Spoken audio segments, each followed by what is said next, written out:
5 taon ng kasal si Lucas Valdez sa kanyang maganda at matagumpay na asawa na si Samantha. Ngunit sa 5 taon nilang pagsasama bilang mag-asawa ay hindi pa sila nabibiyayaan ng anak. 1 taon nang walang trabaho si Lucas habang si Samantha ay isang Chief Marketing Officer sa isang premium beauty and skincare company. Meron silang malaking bahay, mga mamahaling sasakyan at marangyang pamumuhay. Isang madaling araw, bagsak ang balikat ni Lucas nang umuwi sila ni Samantha sa kanilang bahay. Galing sila sa Christmas party ng kumpanya kung saan nagtatrabaho si Samantha.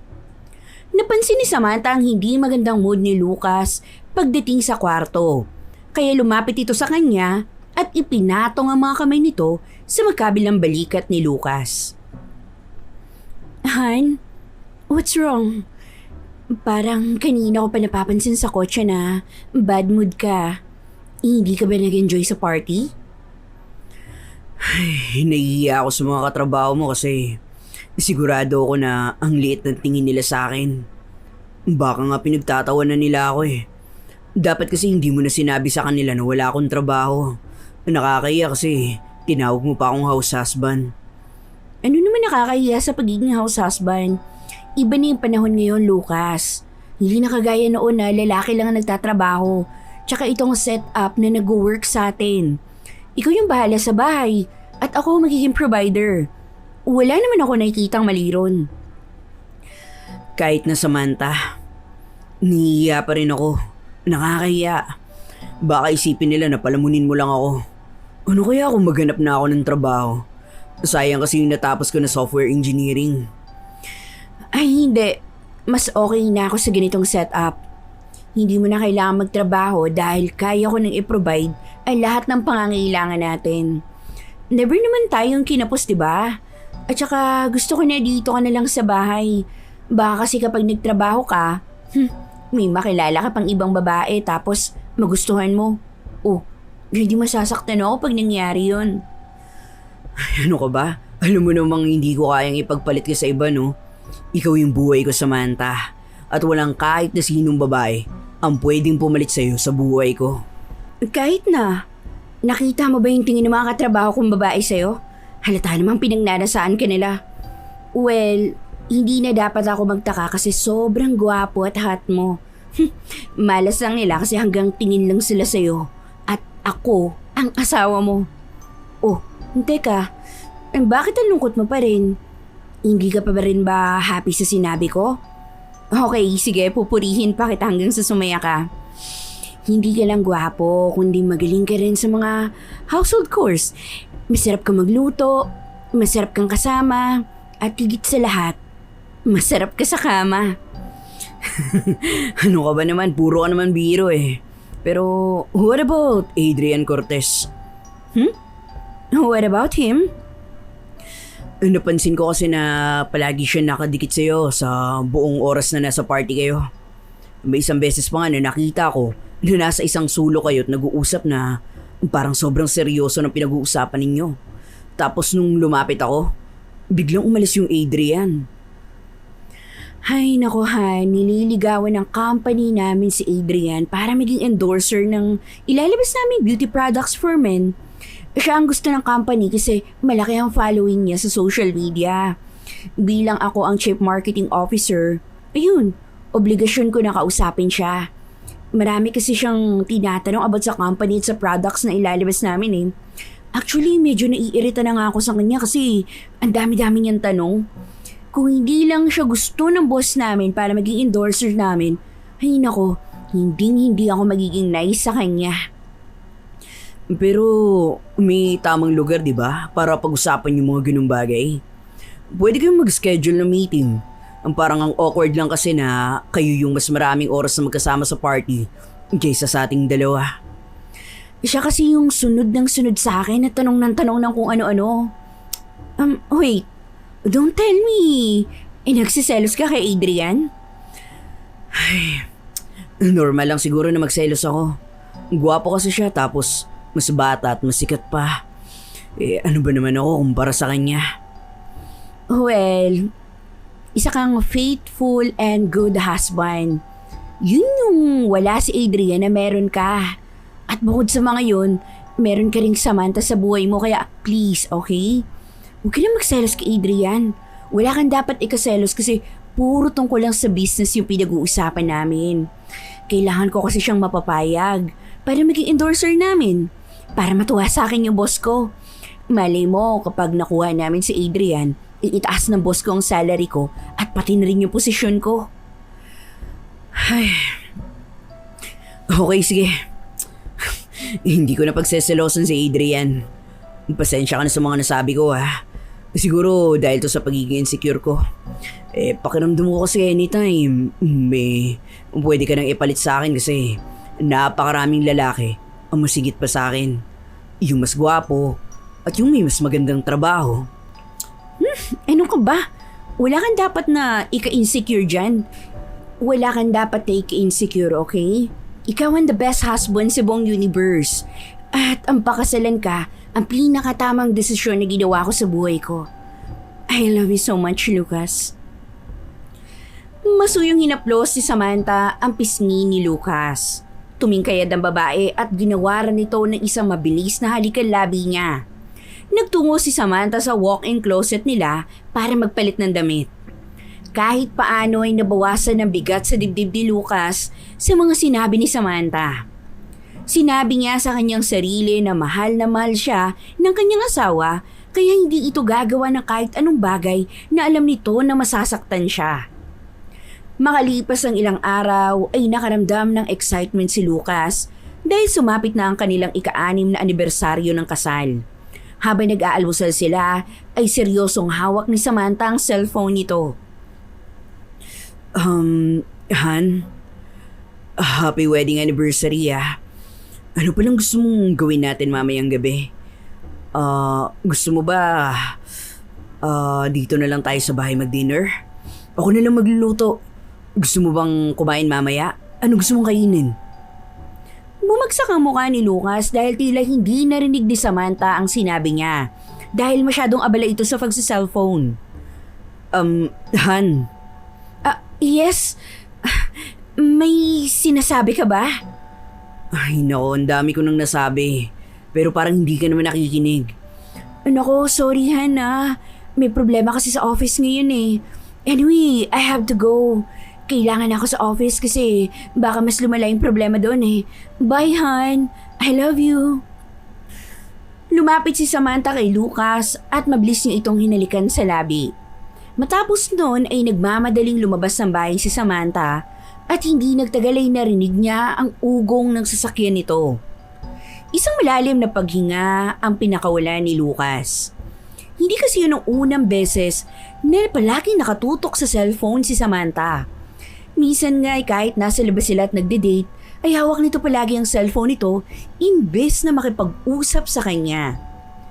Pagsapit ng 10:00 ng umaga ay dumating ang kaibigan at kababata ni Lucas na si Lawrence.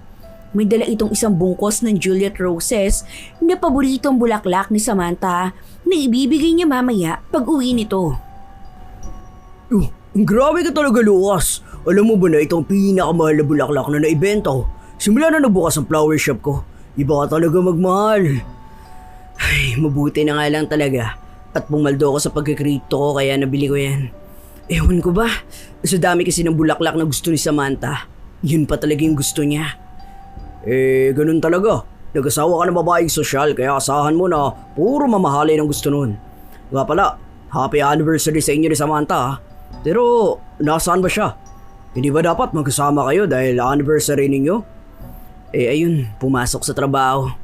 Nagmamadali nga kanina sa pag-alis tapos hindi na nakinig sa mga sinasabi ko kung paano kami mag-celebrate mamayang gabi. Ay nako, masyadong workaholic yan si Samantha. Hindi ba madalas mo ikwento sa akin na halos opisina na yan nakatira? Isa pa nga yun sa kinakatakot ko eh. Halos wala na kaming oras para mag-banding tapos ang dami pa niyan nakikilalang mga lalaki. Natatakot na ako na baka may magustuhan si Samantha sa mga nakikilala niya tapos hiwalayan na niya ako. Uy, grabe ka naman pare sa pagka-paranoid. Huwag kang nag-iisip ng ganyan tsaka paano ka naman lolokohin ni Samantha? laki-laki ng utang na loob nun sa'yo. Hindi ba, para lang makapagtapos siya ng kolehiyo ikaw ang huminto para makapag-master siya. Di ba? Tumigil ka muna sa pag-aaral, nagtrabaho ka para masustentuhan siya. At nung nakapagtapos na siya saka ka na lang nag-aaral ulit. O hindi dahil sa'yo, wala si Samantha sa posisyon niya doon sa kumpanya. Kaya huwag ka mag-isip ng ganyan. Ewan ko Lorenzo pero ganito nga yata talaga kapag yung asawa mo nagtatrabaho para sa inyo. Tapos ako nasa bahay lang. Simula kasi nung naging chief marketing officer si Samantha, ay pinahinto na niya ako sa pagtatrabaho kasi malaki naman talaga yung sinasahod niya. Doon na rin ako nakaramdam na matinding insecurities. Naiintindihan mo naman siguro ako kasi lalaki ka rin, di ba? Alam mo pare, naiintindihan naman kita Pero sa panahon kasi ngayon, iba na ang mga babae. Marami na silang gayang gawin kagaya ni Samantha na okay lang sa kanila na silang bumubuhay sa asawa nila. Ang importante sa kanila ay maayos ang buhay nila at mahal sila ng kanilang asawa. Tsaka hindi ka na papabigat sa asawa mo kasi ikaw ang nag-aasikaso sa bahay nyo. Tapos kumikita ka rin naman sa crypto, di ba? Huwag mo minamaliit ang mga kaya mong gawin kasi bihira ang lalaki na kagaya mo. Ay, sa totoo lang, naiinggit nga ako sa'yo kasi ikaw yung nagtatrabaho para sa pamilya mo. Eh nako, huwag ka mainggit sa akin. Ang hirap-hirap kaya magtrabaho tapos minsan mahina pa ikita na shop ko. Matapos yun ay nagpaalam na si Lawrence kay Lucas dahil kailangan na nitong bumalik sa flower shop nito. Na mag-isa na si Lucas sa bahay, ay kinumbinsi na lang niya ang kanyang sarili na dapat ay maging masaya na lang siya para kay Samantha.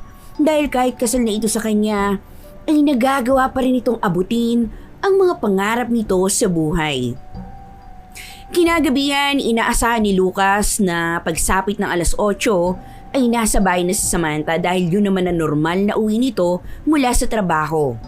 Nakahanda ng special dinner sa lamesa. Nagluto siya ng steak at Italian spaghetti. Meron ding wine at sinetap niyang table na merong romantic vibes. Pagsapit ng alas 10 ay wala pa rin si Samantha. Kaya doon na ito sinimulang tawagan ni Lucas sa cellphone. Ilang beses niya sinubukang kontakin ng kanyang asawa at nang sumagot ito ay agad niya narinig ang paghingal nito. Han, okay ka lang ba? May ginagawa pa kasi ako dito sa office, Han. Overtime ako ngayon kaya huwag mo na akong hintayin. Teka, sigurado ka ba na nasa office ka? Oo. Ang dami ko pa kasing kailangan tapusin na trabaho dito, Han Mamaya na lang tayo mag-usap pag uwi ko kung gising ka pa, ha? Bye, Han. I love you. Pero Samantha, Bago putulin ni Samantha ang tawag, ay may narinig si Lucas na boses ng lalaki sa kabilang linya. Bigla siyang kinabahan dahil pamilyar sa kanyang boses na yun at pakiramdam niya ay kasama ni Samantha si Adrian. Matyagang hinihintay ni Lucas si Samantha. Ilang minuto bago sumapit ang alas 12 ng hating gabi ay tsaka lamang ito dumating. Si Lucas ang nagbukas ng pinto at nagulat si Samantha nang nakita siya nito. Han? Bakit kising ka pa? napasobra naman yata ang overtime mo at halos hating gabi ka na nakauwi. Ay nako, di ba sinabi ko na sa'yo kanina na may problema sa office? Ay, grabe nga Alam mo, kahit hindi ko nasakop yung trabaho, ay nagiging problema ko pa rin. Tapos, ako pa rin yung inuutusan ng boss namin na umayos nun. Alam mo, kung hindi ko lang talaga gustong ma-promote, hindi ako magpapakitang gilas sa kanya. Talaga ba na nasa opisina ka? Bakit kasama mo si Adrian ng ganong oras? Ha? Ano bang sinasabi mo? Hindi ko kasama si Adrian. Pero narinig ko ang boses niya kanina nung kausap kita sa phone. Kilala ko ang boses niya dahil narinig ko yun doon sa Christmas party niyo. Han, ano ka ba? Napakadaming tao na magkakaboses, no? Baka yung isang empleyado sa office yung narinig mo kanina. Pero come to think of it, tama ka nga. Kaboses nga ni Adrian yung empleyado na yun. Pero, don't worry, he's a gay. Wait, hanggang ngayon ba nagsiselos ka pa rin kay Adrian? Ay nako, ang cute-cute mo talaga kapag nagsiselos ka. Pinisil-pisil ni Samantha ang pisngi ni Lucas at naglakad ito patungo sa kusina. Bagyang nasaktan si Lucas dahil tila hindi yata alam ni Samantha na wedding anniversary nila. Matatapos na lang ang araw na yon nang hindi nito nababanggit ang tungkol sa kanilang anniversary. Sinundan ni Lucas si Samantha sa kusina at napahinto ito nang nakitang nakaset up sa dining area. May pagtatakang humarap si Samantha kay Lucas. Hindi ko alam na naganda ka pala na special dinner. Sinubukan kong sabihin sa'yo bago ka umalis pero hindi mo ako narinig. Oh my God! Nakalimutan ko. May nakalimutan ba akong special occasion today? I'm so sorry, Hana. Sobrang occupied ng utak ko eh. Grabe kasi yung mga problema sa opisina kaya masyado na ako nagiging makakalimutin. Today is our wedding anniversary. I mean, kahapon pa pala kasi lagpas na ng 12 midnight. Naku, sorry talaga, Hana. Feeling ko talaga napakasama kong asawa dahil nakalimutan ko yung wedding anniversary natin. Hindi ko talaga sinasadya. Talagang super busy lang ako sa office kanina.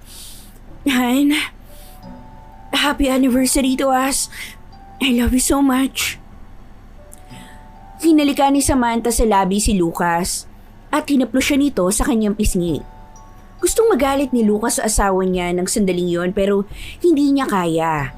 Lalo na't ang dahilan kung bakit nakalimutan nito ang kanilang anniversary ay dahil sa trabaho. Pinaupo na ni Lucas si Samantha at saka niya inabot dito ang isang bungkos ng Juliet Rose. Kahit paano ay nabawasan na ang bigat sa dibdib niya na nakita niya ang labis na kasiyahan sa mukha ng kanyang asawa. Thank you, Han. Talagang alam mo kung ano yung paborito kong bulaklak. You're welcome. Kumain na tayo kasi malamig na yung pagkain. Mabuti pa nga. I'm starving na talaga eh. Hindi ko na kasi nagawang mag-dinner sa office sa dami ng ginagawa ko. Pero alam mo, ang bilis pala talaga ng panahon, no? Biruin mo, 6 years na pala tayong kasal. At 14 years na tayo na magkakilala. Tama ka, Han. Biruin mo, first relationship natin ang isa't isa at tayo rin pala yung magiging mag-asawa. Naalala ko tuloy nung nagkakilala tayo sa school. Super crush kasi kita noon eh. Tapos ang gwapo-gwapo mo. Hindi ba ako yung naligaw sa'yo? Alam mo kapag naaalala ko yon, natatawa talaga ako. Pero hindi ako nagsisisi na ginawa ko yon. Kasi look at us now. 6 na taon na tayong mag-asawa.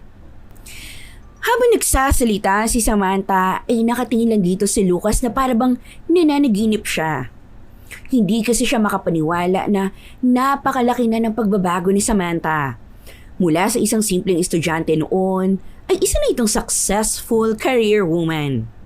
Doon din niya napagtanto na imposibleng ipagpalit siya ni Samantha sa ibang lalaki dahil kapag kasama at kausap niya ito ay ramdam niyang labis na pagmamahal nito sa kanya.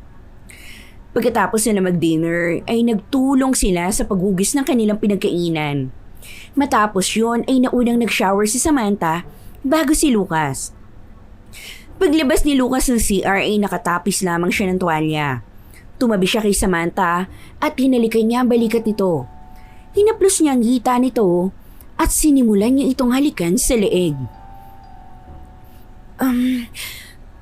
Han, pwede ba next time na lang? Pagod na pagod kasi ako ngayon eh. Pero ang tagal na natin tong hindi ginagawa eh. Tsaka anniversary naman natin, di ba? Han, please. Baka kasi hindi kita masabayan eh. Kaya pwede ba next time na lang? I promise, babawi ako sa'yo, okay? I love you. Okay, sige. Mas mabuti nga na magpahinga na tayo kasi late na rin naman na. Dismayado man ay inintindi na lang ni Lucas si Samantha. Alam niya na kung hindi ito pagod ay papayag ito sa gusto niya mangyari. Nagbihis na siya ng pantulog at tumabi siyang muli kay Samantha para matulog. Sa gitna ng pagtulog ni Lucas ay naalimpungatan siya. Nagtaka siya dahil wala si Samantha sa tabi niya.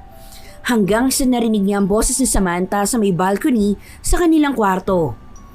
Tahimik siyang tumayo at lumapit siya sa balcony. Mula sa manipis na kortina ay nakita ni Lucas ang kanyang asawa na may kausap sa cellphone. At dahil napakatahimik ng paligid, ay dinig niya ang sinabi ni Samantha kahit pabulong pa itong nagsasalita. Hindi ka ba talaga marunong maghintay?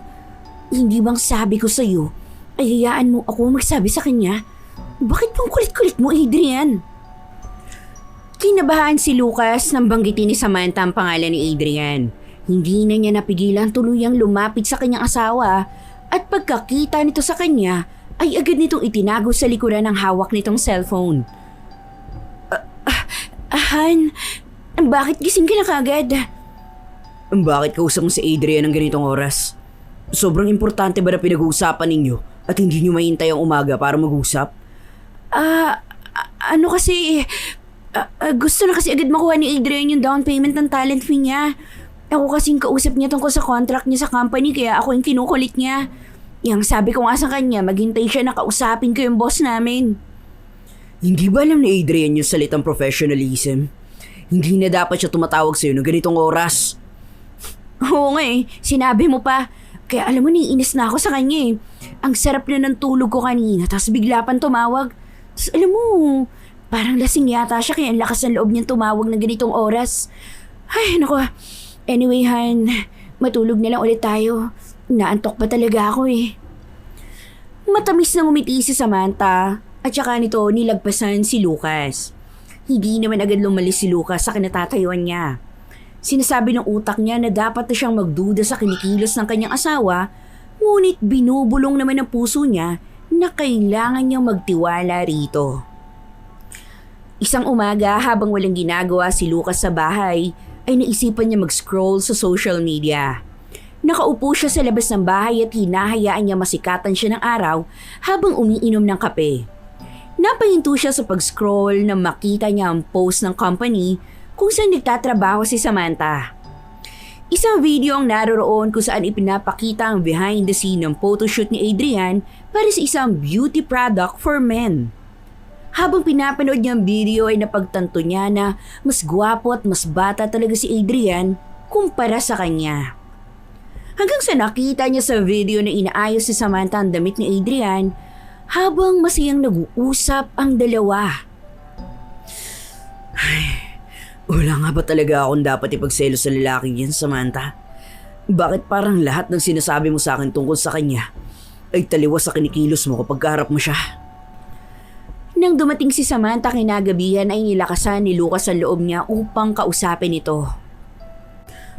Ay, grabe Han, sobrang nakakapagod yung araw na to. Pero alam mo ba, the good news is nakapirma na si Adrian ng kontrata sa company namin. And yes, we got him as our newest endorser. Alam mo, ngayon pa lang, sigurado na ako na mataas ang sales ng aming bagong product na ilalabas. At ikatutuwa yun ng boss namin. Kasi alam mo, ako yung nag-convince kay Adrian para pumayag na maging endorser namin. Congratulations.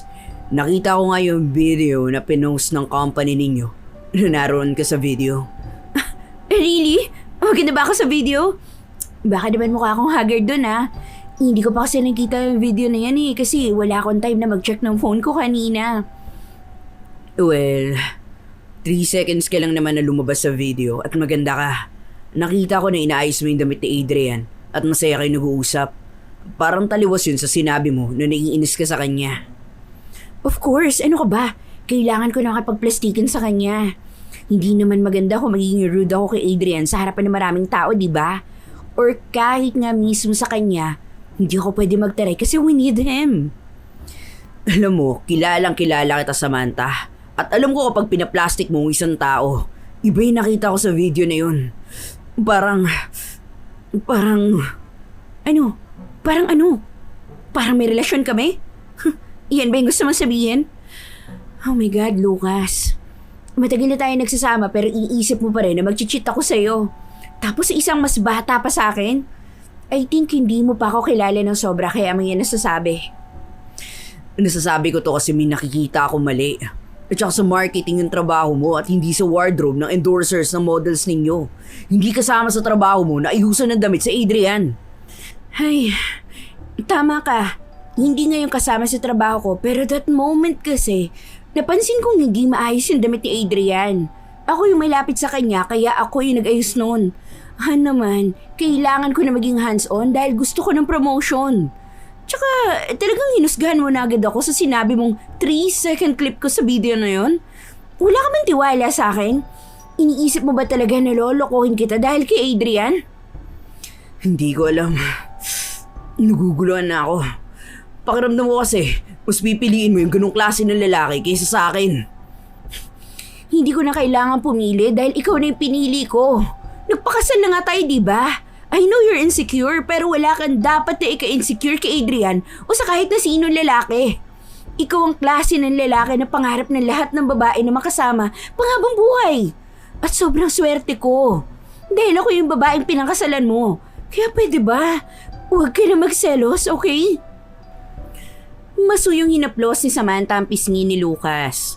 Tumingin ito sa kanya at naramdaman niya ang pagmamahal nito sa kanya. Ngunit hindi pa rin nawala ang duda sa utak nito. Gustuin man niyang mawala yun ay hindi niya magawa. Tila may bumubulong sa kanya at nagsasabing huwag siyang magtiwala sa mga sinasabi ni Samantha. Oo nga pala, bukas ng gabi birthday ni Carol. Yung best friend ko. I-invite niya tayo at sa bahay niya gaganapin yung birthday. Simpleng dinner lang. Pwede ba na huwag na ako sumama? No, Lucas. Alam mo naman na best friend ko si Carol. Nandun yung iba naming friends at matagal ko nang hindi sila nakikita. Kahit pa paano ay kaibigan mo rin sila kasi ilang beses na kitang naisama sa bonding namin before, di ba? Tsaka gusto kong mamatay sila sa inggit kapag nakita nila na mas gwapo at mas naging hot yung naging asawa ko. Wala nang nagawa si Lucas kundi ang pumayag na sumama kay Samantha sa birthday ng kaibigan nito. Kinabukasan ng gabi ay nagbihis sila ng semi-formal attire. Habang inaayos ni Lucas ang kanyang suit sa harapan ng salamin, ay lumapit sa kanya si Samantha at hinaplos nito ang dibdib niya. Napakagwapo talaga ng asawa ko. Alam mo, kung wala lang tayong pupuntahan, mas gugustuhin ko na magstay na lang tayo sa bedroom. At, alam mo na. Talaga? Kapag nga niyayaya kita, palagi mo sinasabi pagod ka. Well, pagod naman talaga ako palagi but don't worry. Kapag hindi na ako sobrang busy at wala na ako masyadong ginagawa sa office, magbabakasyon tayo. Itutuloy natin yung Japan trip na matagal na nating pinaplano. Sandali. Parang iba yata yung pabango mo ngayon. Hindi yan yung usually na ginagamit mo kapag lumalabas tayo. Regalo to sa akin ng isa naming client. Luxury brand kaya ginagamit ko. Bakit? Hindi mo ba nagustuhan?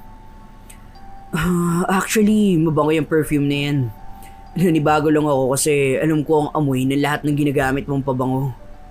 Talagang alam mo ang lahat ng tungkol sa akin, no? Anyway, kailangan na nating umalis kasi nag-chat na si Carol. Tayo na lang pala yung hinihintay nila. Umalis na sina Lucas at Samantha sakay ng isa sa kanilang mga kotse. Inabot ng halos kalahating oras ang biyahe nila bago sila nakarating sa bahay ni Carol. Pagdating nila roon ay nagulat si Lucas dahil naroon din si Adrian. Nakikipag-usap ito sa iba pang mga kaibigan ni Samantha na para bang matagal nang kilala ang mga yun ng binata. Lumapit si Adrian kay Lucas at inilahad nito ang isang kamay. Finally, nakita na rin tayo, Mr. Lucas Valdez. Maraming magagandang bagay na ikinuwento sa akin ng asawa mo tungkol sa'yo. Ako nga pala si Adrian Cortez. Kahit hindi komportable ay nakipagkamay pa rin si Lucas kay Adrian. Nginitian pa niya ito. Hindi sinasadya na naamoy niya ang pabango ni Adrian. Napansin niya na tila yun ang panlalaking bersyon ng pabangong ginamit ni Samantha. Malaki ang pagkakahawig ng dalawang pabango at dahil doon ay muling nabuhay ang kutob niya na may relasyon ng asawa niya at si Adrian. Inaya na sila ni Carol sa dining room. Magkatabing umupo sina Lucas at Samantha at nasa tapat nila si Adrian. Hindi nakaligtas sa mapanuring mata ni Lucas ang makahulugang pagsulyap ni Adrian kay Samantha. Lucas, can I ask you a question? Naikwento kasi sa akin ni Samantha na isa kang house husband. Anong pakiramdam na ang asawa mo nagtatrabaho para sa inyong dalawa? Adrian, pwede bang huwag mong tanongin ng ganyan yung asawa ko? Wala tayo sa talk show and besides, birthday ito ni Carol. Si Carol yung dapat iniintriga mo at hindi si Adrian. Hindi ako nangiintriga. Curious lang ako sa kung ano ba nararamdaman ng isang lalaki may asawa na nasa bahay lang. Nasa bahay lang ako pero hindi ibig sabihin nun ay wala na ako na itutulong kay Samantha. May side hustle ako kaya may sarili rin akong pera. Hindi porke isa akong house husband ay palagi ako umaasa sa pera ng asawa ko. Oh, bago pa kayo magkainitan, let's have a toast na lang. Samantha also told me na hindi na kayo nagsisiping na dalawa. Totoo ba yun, Lucas? Ano ba, Adrian? That's enough! Curious lang talaga ako. Wala naman ako masamang intention sa mga tanong ko and of course, darating ang panahon na mag-aasawa ko. Kaya gusto ko na agad na malaman ng factors kung bakit hindi na nagsisiping ang mag-asawa. At ano ang epekto nito sa isang lalaki lalo na't alam naman natin na karamihan sa mga lalaki ay hindi kaya mabuhay ng hindi nakikipagsiping sa isang babae. Hindi ka ba talaga marunong umintindi, Adrian? Tsaka talagang pag-uusapan natin yung ganyang bagay habang kumakain tayo. Labas ka na sa nangyayari sa aming mag-asawa. Okay, relax Samantha. Hindi mo naman kailangan magalit. Okay, fine. Hindi na ako magsasalita. Lucas, sorry kung na-open ka man sa mga tanong ko. Naiinis na tumayo si Samantha at nagtungo ito sa powder room. Mas lalo lumakas ang hinala ni Lucas na talagang may relasyon sila Samantha at Adrian. Ang kailangan na lang niya ay isang matibay na ebidensya dahil ayaw niyang kumprontahin si Samantha tungkol doon na puro hinala lamang ang meron siya. Habang hindi pa bumabalik si Samantha ay palihim na inilabas ni Lucas ang kanyang spare phone.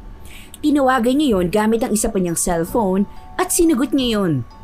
Pasimple niyang inilagay ang spare phone sa bag ni Samantha. Pagbalik ni Samantha ay tumayo si Lucas. Saan ka pupuntahan? Uwi na ako.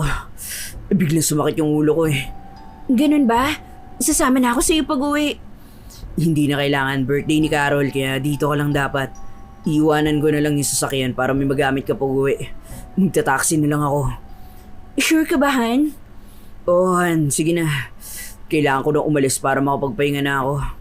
Carol, pasensya ka na pero sumama kasi talaga yung pakiramdam ko Happy birthday. Hinalikan ni Lucas si Samantha sa lobby bago siya tuluyang umalis. Paglabas niya ng subdivision, ay sakto namang may dumaan na taxi kaya agad niya yung pinara. Kinuha niya ang kanyang cellphone at wireless earphone. Inilagay niya ang earphone sa kanyang tenga at pinakinggan niya ang pag-uusap na nangyayari sa bahay ni Carol. Ano ba pumasok sa utak mo? Tinatanong mo na mga ganun si Lucas. Hindi ka ba nag-iisip na baka magkaroon siya ng hinala? Lalaki ako at ramdam ko na may hinala ng asawa mo, Samantha. Bale, wala na yung pagtatago mo sa kanya ng relasyon natin. Darating ang araw na malalaman din niya ang lahat. Kaya bakit ba kailangan mong patagalin? Hindi pwedeng malaman ni Lucas yung tungkol sa relasyon natin, Adrian. Baka kapag nangyari yun, magsumbong siya sa boss ko. Baka tanggalin ako ng boss ko sa trabaho. Hindi ako papayag na mawala ng ganong kabilis sa lahat ng pinaghirapan ko para makarating sa posisyon na kung nasaan ako ngayon. At saka, bakit ba pinangungunahan mo ko Hindi ba sinabi ko na sa'yo na hayaan mo na ako na ako ang magsabi sa kanya sa tamang panahon? Okay, I'm sorry. Okay? Natuwa lang kasi ako nung nakita ko ang asawa mo kanina. Totoo nga yung sinabi mo na para siyang isang maamong tupa na sumusunod sa kahit na anong sabihin mo. Alam niyo kayong dalawa, tama na yung lovers quarrel niyo. Umupo na kayo rito at ituloy na natin ang dinner. Pero Samantha, question lang Bakit hindi mo nilang hiwalayan si Lucas? Sabihin mo sa kanya na na-fall out of love ka sa kanya para marinis pa rin ang pangalan mo. Hindi ko pa pwedeng hiwalayan si Lucas. May tamang panahon para sa bagay na yan. Tsaka sa ngayon, malaking kawalan si Lucas sa akin. Ay nako, sa bagay. Mawawalan ka nga pala ng kasambahay kapag nawala si Lucas sa buhay mo. Ay, kawawang Lucas, walang kaalam-alam na yung maganda at successful niyang asawa ay pinagsasawaan na ng isang mas bata at mas gwapong lalaki. Inend na ni Lucas ang tawag dahil para sa kanya ay sapat na ang narinig niya upang mapatunayan niyang niloloko siya ni Samantha. Pinigilan niyang umiyak sa loob ng taxi dahil nahihiya siya sa driver kapag nakita nito na umiiyak siya. Hindi siya makapaniwala na alam ng mga kaibigan ni Samantha ang pakikipagrelasyon nito kay Adrian at kinukonsinti pa ng mga yun. Ang masakit pa'y hinayaan lang ni Samantha na maliitin at pagtawanan siya ni na Adrian at ng mga kaibigan nito. Pagdating ni Lucas sa bahay ay dumiretso siya sa minibar. Kumuha siya ng baso at isang bote ng rum at nagsimula na siyang uminom. Pagsapit ng 1:00 ng madaling araw ay dumating na si Samantha. Lumapit ito kay Lucas na nakaupo sa sofa. Oh, bakit gising ka pa? Hindi ba dapat nagpapahinga ka na kasing sabi mo masakit yung ulo mo? Nakala ko ba endorser lang ng kumpanya niyo si Adrian? Anong ginagawa niya sa bahay ng kaibigan mo? Wala siyang koneksyon kay Carol o sa kahit na sino sa mga kaibigan mo. Kaya nagtataka ako kung bakit siya nandoon. Well, fan si Carol ni Adrian at nang malaman niya endorser namin si Adrian, ay nag-request siya na imbitahin ko siya. Nahiya naman akong tumanggi kasi birthday ni Carol. Luckily, pumayag naman si Adrian pero he's paid. Nagbayad ako sa kanya para pumunta siya sa bahay ni Carol. Hindi naman yun pupunta doon nang hindi siya bayad, no? At bakit kinukwento mo kay Adrian yung personal nating buhay? Lalo na yung buhay natin bilang mag-asawa. Huwag mong itanggi na hindi mo yun ginawa dahil halatang nagkukwento ka sa kanya base sa mga tanong niya sa akin kanina. Oo, to be honest, mali ako sa part na yun. Kinailangan ko kasing ikwento yun kay Adrian nung kino-convince ko siyang maging endorser namin. Naisip ko na kung magiging open ako sa kanya about certain things, ay mapipil niya na mapagkakatiwalaan niya ako. And it worked kasi endorser na namin siya. Gusto kong simula ngayon na iwasan mo si Adrian.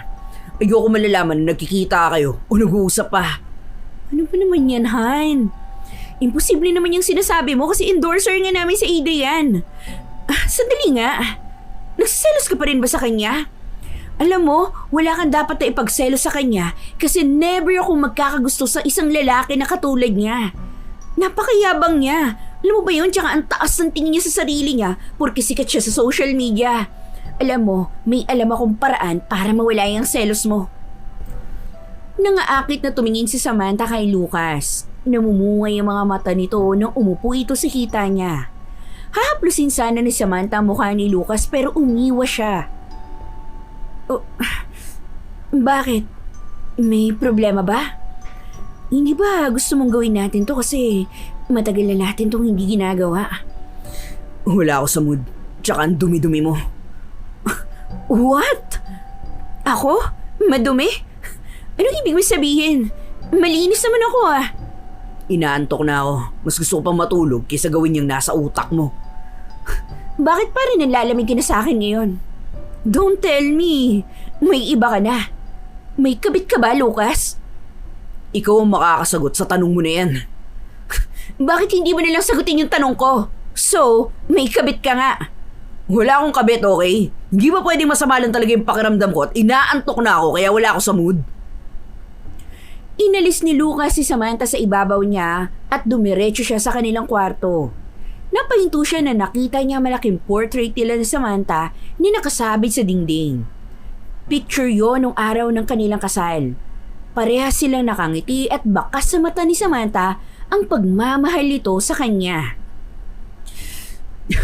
Napakagaling mo magpanggap, Samantha. Hindi ko alam kung paano mo nagagawang umuwi rito at maglambing sa akin pagkatapos mo makipaglandian sa lalaking yon. Pero huwag kang mag-alala dahil hindi ako ang klase ng lalaki magtitiis sa panluloko mo. Maghintay ka lang dahil iiwanan din kita sa panahong hindi mo inaasahan. Kinabukasan ay maagang nagising si Lucas. Ginawa niya ang karaniwan niyang ginagawa. Naganda siya ng almusal at hinintay niyang magising si Samantha. Hindi nagtagal ay bumaba na si Samantha mula sa kanyang kwarto. Maaliwala sa mukha nito nang umupo ito para mag-almusal. Alam mo, Han, narealize ko na matagal na pala yung last time na nag-date tayo, no? Wala na tayong time para mag-bonding at makapag-usap na matagal. Okay lang, naiintindihan ko na busy ka sa trabaho mo dahil gusto mo ma-promote. Actually, alam mo, bago ako bumaba, tumawag ako sa office at nagpaalam ako na maglilib ako today. Oh, bakit? May iba ka bang gagawin ngayon at kailangan mo pang ma-absent? Meron. Meron akong gustong puntahan na kasama kita. Sa Manila Ocean Park. Naalala ko kasi na doon mo ako dinala ng first date natin. Nung naging girlfriend mo pa lang ako. Hindi ba nag-enjoy ka makakita ng mga sea creatures? Umabsent ka para makapunta tayo doon? Samantha, mas mabuti pang pumasok ka na lang sa trabaho. May rest day ka naman. Sa araw na yun na lang tayo pumunta sa Ocean Park. Pero gusto ko kasing pumunta doon ngayon eh. Sige na, Han. Pagbigyan mo na ako. Gusto ko kasing bumawi sa'yo kahit alam ko na nagtatampo ka na sa akin. Don't worry. Treat ko naman yun eh. Okay, sige. After natin mag-breakfast, mag-ready na tayo para makapunta na tayo ng Ocean Park. Thank you, Han. The best ka talaga. Lihim na pinagmasdan ni Lucas si Samantha. Hindi pa rin niya maintindihan kung bakit napakahusay nito magpanggap na mahal siya nito. Pero mabuti na lang at nalaman na niya ang katotohanan. Dahil kung hindi, hanggang sa mga sandaling yon ay naniniwala pa rin siya sa panlulokong ginagawa sa kanya ni Samantha. Pagdating ni na Lucas at Samantha sa Manila Ocean Park ay naramdaman ni Lucas ang excitement ni Samantha. Para itong isang batang tuwang-tuwa na nakakita ng iba't ibang uri ng isda at iba pang hayop na nakatira sa tubig. Ngunit hindi kayang magpanggap ni Lucas. Kahit paborito niyang lugar na yon ay parang nasusuka siya nang kasama niya roon ay ang asawa niya na manloloko. Nang napagod na sila ay kumain muna sila sa restaurant na nasa loob ng parke. Bakit parang hindi ka naman nag-enjoy, Han? Tapos, ayaw mo pang sumama sa akin kapag nagpipicture ako. Wala lang talaga ako sa mood. Iniisip ko kasi yung mga naiwan ko na gawain dun sa bahay. Ano ka ba naman? Huwag mo na munang isipin yung mga yun kasi nandito tayo para mag-enjoy. Alam mo, naisip ko na baka kumuha na ako ng kasambahay para hindi ka na nahihirapan. Ano sa tingin mo? Ikaw ang bahala. Pero ang kukunin kong kasambahay ay yung matanda na. Baka kasi kapag bata or kaedad natin, landiin ka lang. Naku, alam mo kapag nangyari yun, masasabunutan ko talaga siya. Sa pagkakataong yun ay napagtanto ni Lucas, natakot si Samantha sa sarili nitong multo. Palagi itong nag-iisip na lalandiin siya ng lahat ng babae dahil gawain niya yun. Habang kumakain sila ay biglang tumunog ang cellphone ni Samantha. Nito ay tumatawag ang boss nito. Lumabas ng restaurant ito at doon nito sinagot ang tawag. Kahit hindi nasundan ni Lucas ang kanyang asawa ay alam na niya na si Adrian ang kausap nito. Nang bumalik si Samantha ay bakas sa mukha nito ang lungkot.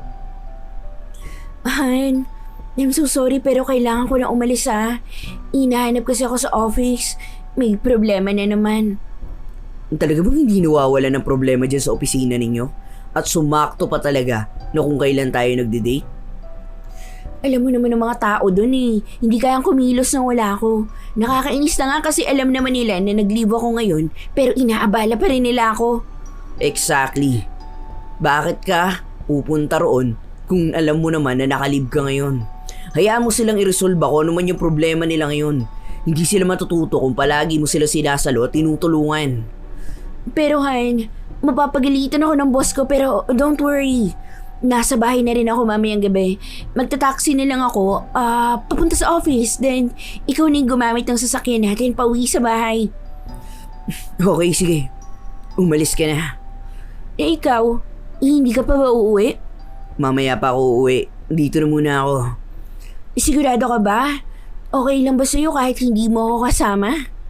I'm okay. Hindi na ako bata, Samantha. Kaya ko na yung sarili ko. Sige. Chat ka na lang sa akin kapag nasa bahay ka na. Bye, Han. Ingat ka. Mabilis na hinalikan ni Samantha sa labi si Lucas bago ito nagmamadaling umalis. Hinintay ni Lucas na medyo makalayo si Samantha bago niya ito lihim na sinundan.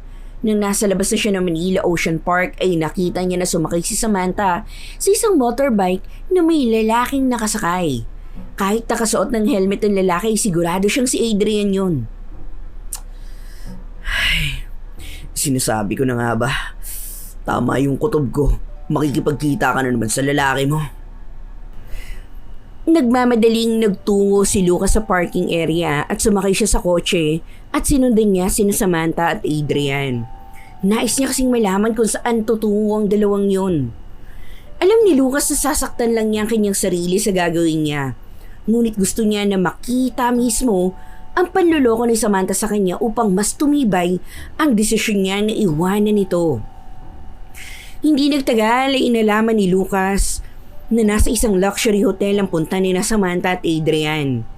Gusto niya sana sundan ng dalawa sa loob ngunit pinigilan niya ang kanyang sarili at nagmaneho na lang siya papalayo. Inilabas ni Lucas ang galit at sakit na nararamdaman niya sa pamamagitan ng pagsigaw.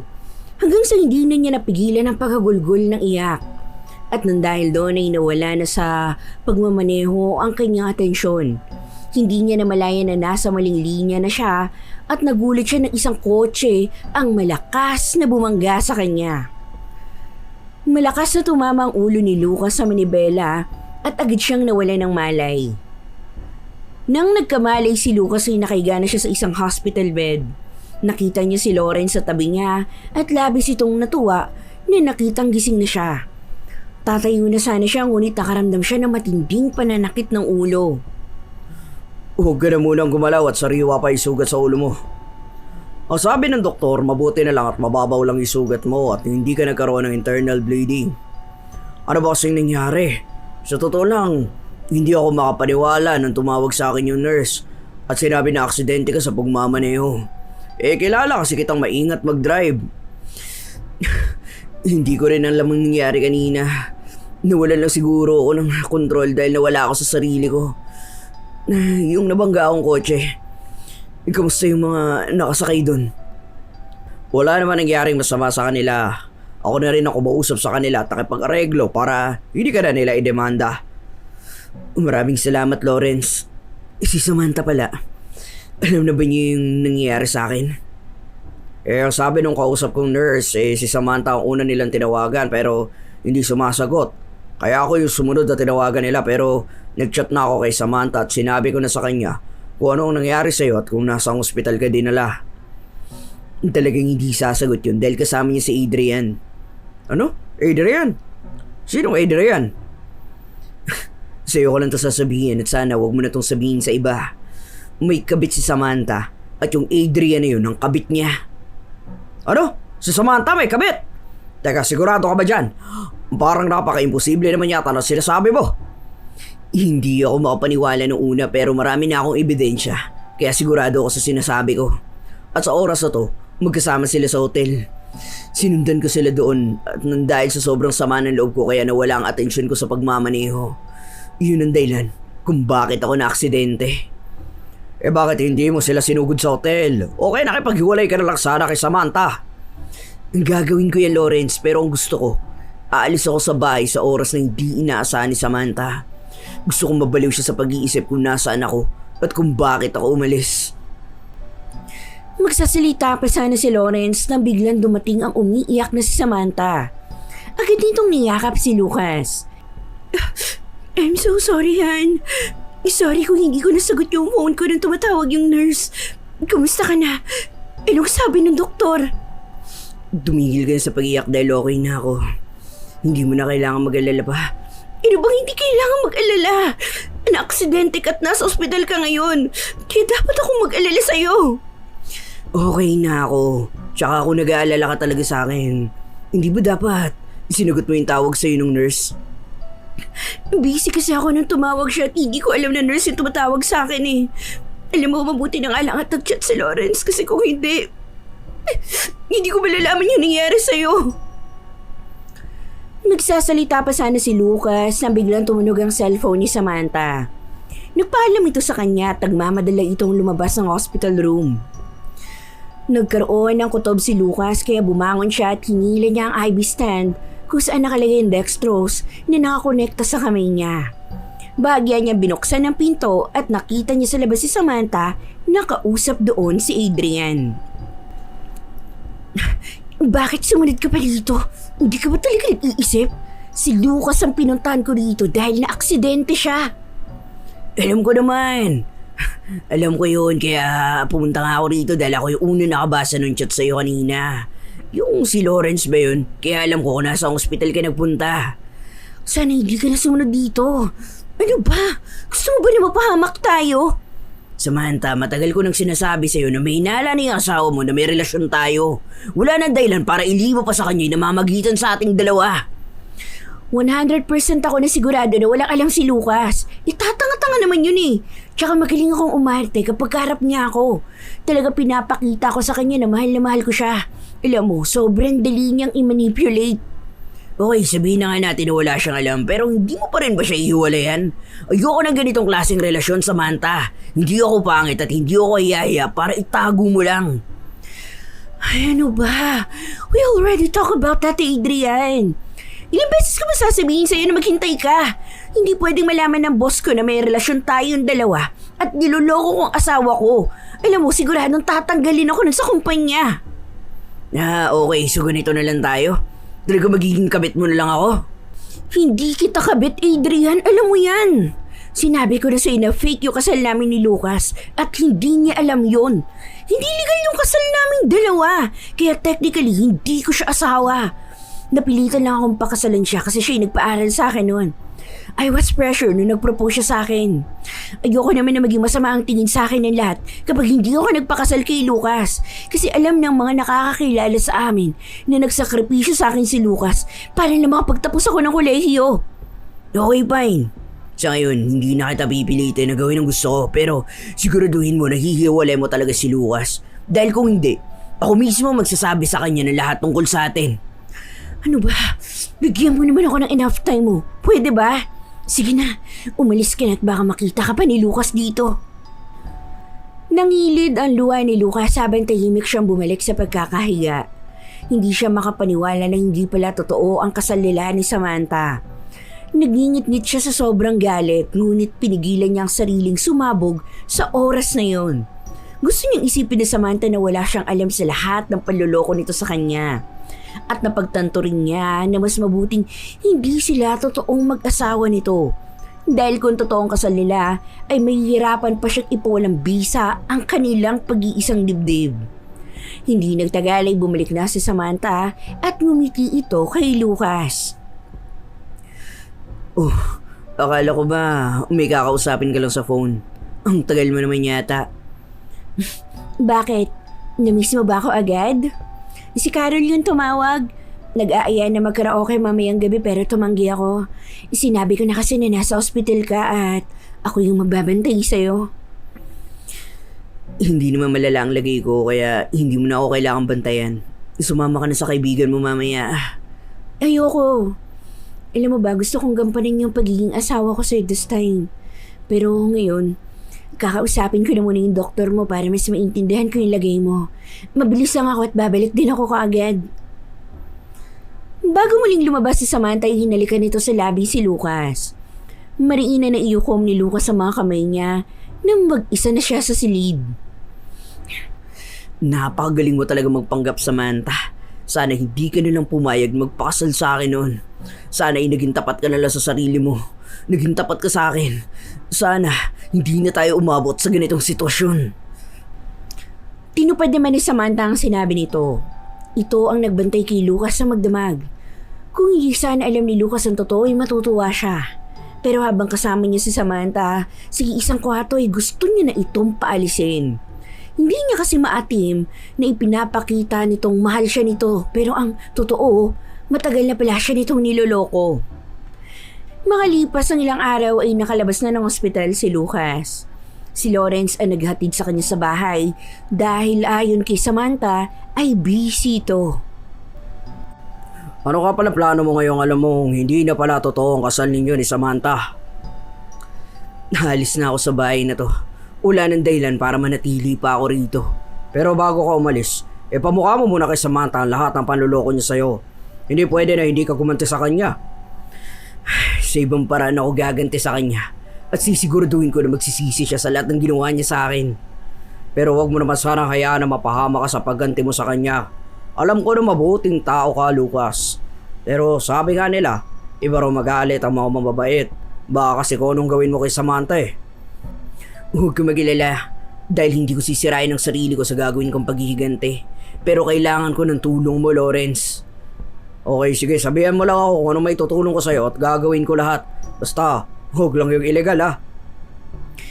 Sinabi ni Lucas kay Lawrence ang plano niya at matama nitong nakinig sa kanya.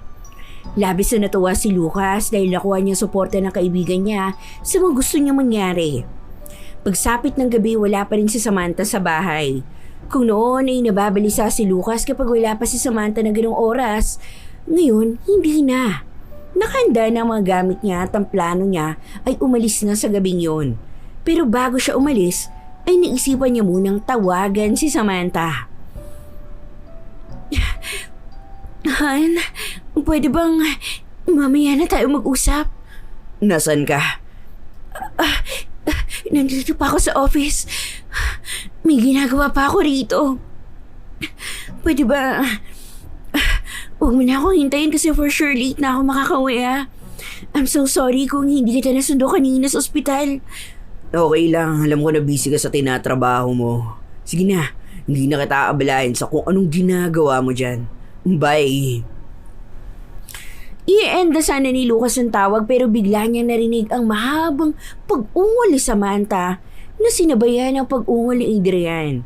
Hindi siya tanga, parang hindi malaman kung anong ginagawa ng dalawa. Tuluyan na niyang pinutol ang tawag.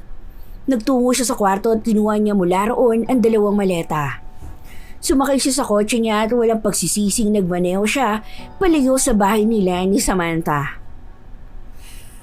Makalipas ang ilang araw ay nasa bantang United Kingdom na si Lucas. Gamit ang isang dummy account ay nakangiti siya binabasa ang post ni Samantha sa social media. Nakalagay sa post ito na sobra itong malungkot sa pagkamatay ni Lucas at sana'y mahanap ng katawan nito. Maya-maya ay nakatanggap ng video call si Lucas mula kay Lawrence na agad niyang sinagot. Ay nako, grabe Lucas! Hindi ko akalain nagagana yung plano mo.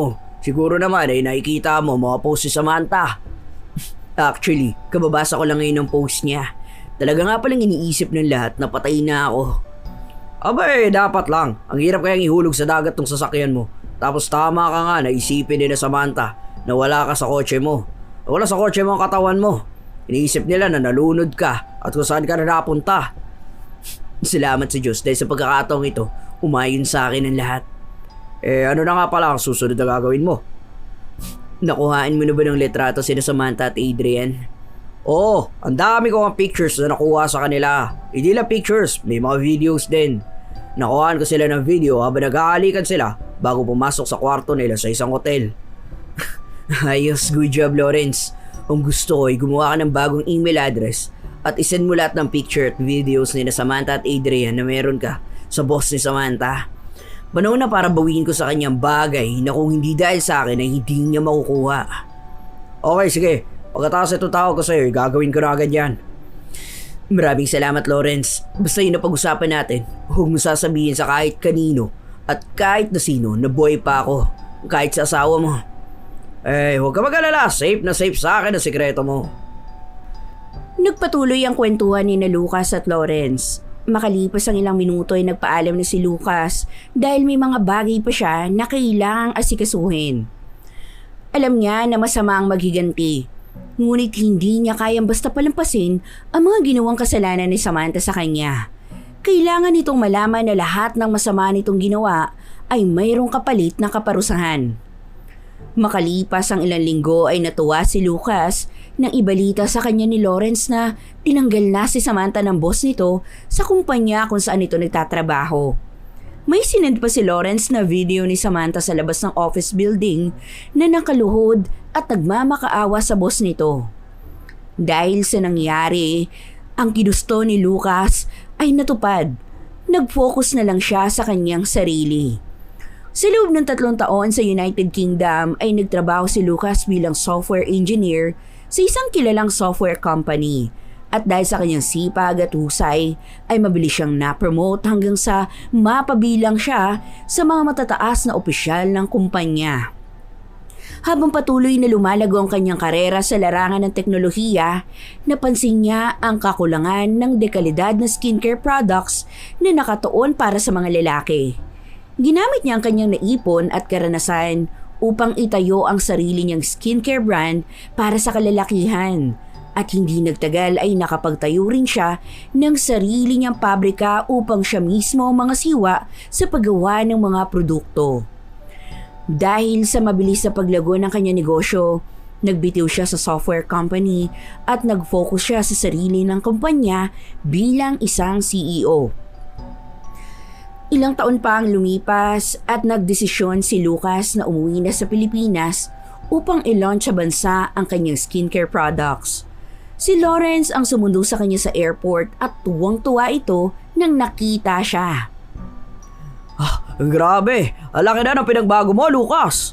Mas lalo kang gumuwapo at mukha ka ng kagalang-galang ngayon. Kailangan kong baguhin ang sarili ko, lalo na ang aking itsura, para kapag nakita kami ni Samantha, ay maguluhan ba siya sa akin? Maguluhan siya kung ako ba si Lucas o hindi. Ano? May bala ka pa bang makipagbalikan sa babaeng yun? Lucas naman, huwag mo sabihin na babalikan mo pa si Samantha. Hindi ako nagpakahirap na maabot kung nasaan ako ngayon para bumalik sa kanya, no? Nandito ako para sa launching ng produkto ko. Pero hindi imposible na makita ka ni Samantha, lalo na't kilalang kilala rito ang produkto mo kahit wala pang official launch. At kapag nakita ka niya, pakikilala ka nun. Ay nako, gaya nga ng sinabi ko, gusto kong maguluhan si Samantha kapag nakita niya ako. Kaya nga, ibang pangalan yung inilagay ko bilang CEO ng produkto ko, di ba? Nakita ko nga yung website mo at ang pangalan ng CEO na nakalagay doon ay Nathan Elizalde. So, ibig sabihin, ikaw na ngayon si Nathan Elizalde. Tama ka. Ano na nga palang balita ngayon dyan kay Samantha? Nako, simula nang tanggalin siya doon sa trabaho niya ay naging sunod-sunod na ang kamalasan niya. Dahil sa wala na siyang trabaho, napilitan siya ibenta yung bahay at lupa niya. Sa pagkakaalam ko, nakatira na lang sila ni Adrian sa isang apartment. Biglang pumutok sa social media yung relasyon nilang dalawa. Ayun, syempre, maraming nang basya kanila dahil ang alam ng lahat ay kasal si Samantha sa'yo. Ang daming nagbitiw na brands kay Adrian kaya wala na siyang trabaho ngayon. Aksidente ko nakita si Samantha sa mall nung nakaraang buwan. Ay nako, grabe, alaki ng pinagbago niya. Hindi na siya yung dating mukhang sosyal na Samantha. Ano ba yun, parang nalosyang na siya na sobra. Kung ano man yung nangyayari sa kanila, karma na nila yun at wala na akong kinalaman doon. Naputol ang pagsasalita ni Lucas nang tumunog ang kanyang cellphone. Hindi pamilyar ang numerong tumatawag pero sinagot pa rin niya ito. Hello? Good morning, si Mr. Nathan Elizalde ba to? Yes. Sino ka at anong kailangan mo? Ako po si Samantha Villanueva. Nakuha ko po yung number mo sa website mo, sir, at saka nabalitaan ko na ilalunch mo ang product mo dito sa Pilipinas. Natigilan si Lucas nang nalaman niya si Samantha ang kausap niya. Hindi muna siya nagsalita dahil baka kung ano pa ang masabi niya rito. Sir, baka naman kailangan mo ng product endorser. Alam mo, boyfriend ko po si Adrian Cortez. Sikat po siyang endorser dito sa bansa at marami na po siyang in-endorse na produkto na naging mataas yung mga benta. Baka naman po pwede mo siyang kunin na mag-endorse sa'yo.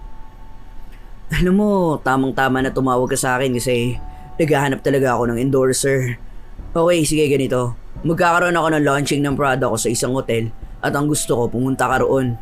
At doon mo sa akin ipakita ang portfolio ng boyfriend mo. Isisend ko sa iyo pangalan ng hotel at ang oras ng event. Naku, maraming salamat po, sir. Hindi po kayo magsisisi. Kung si Adrian po ang kukunin yung endorser kung sakali. Okay, sige, see you.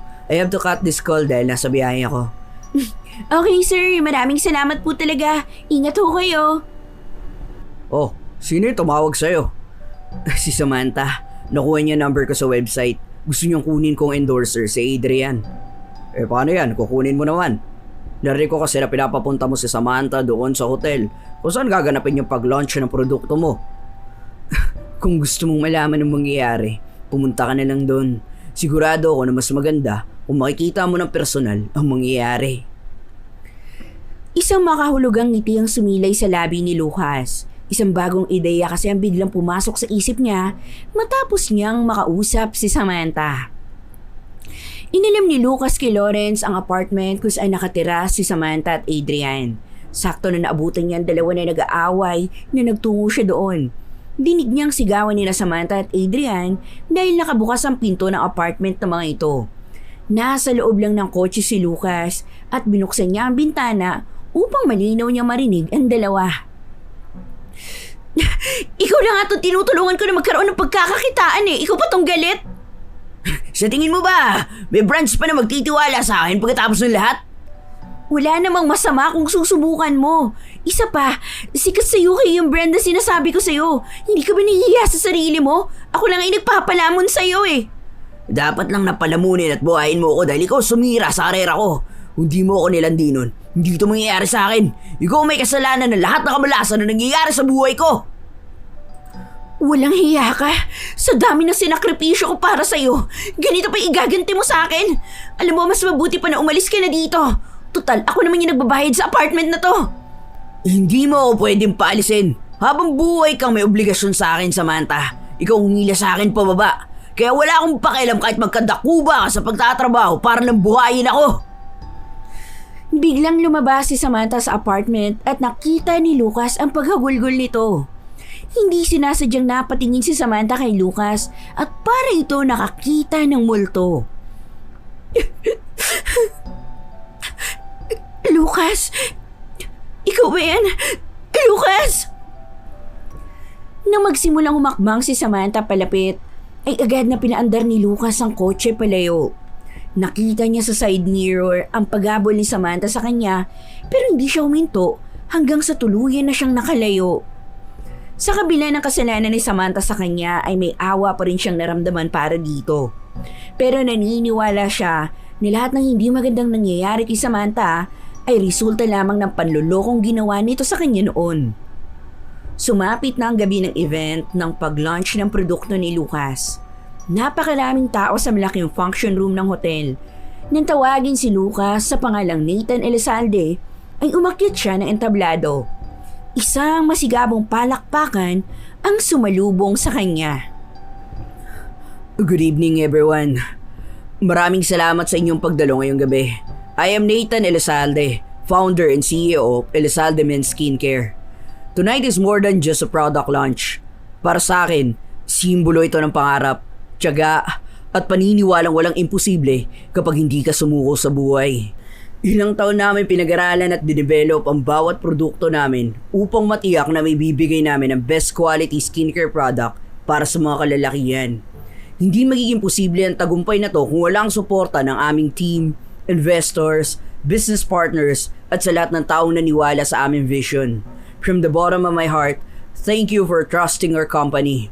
This is only the beginning. We promise to continue creating products that every man can trust and be proud to use. Maraming salamat and enjoy the rest of the evening.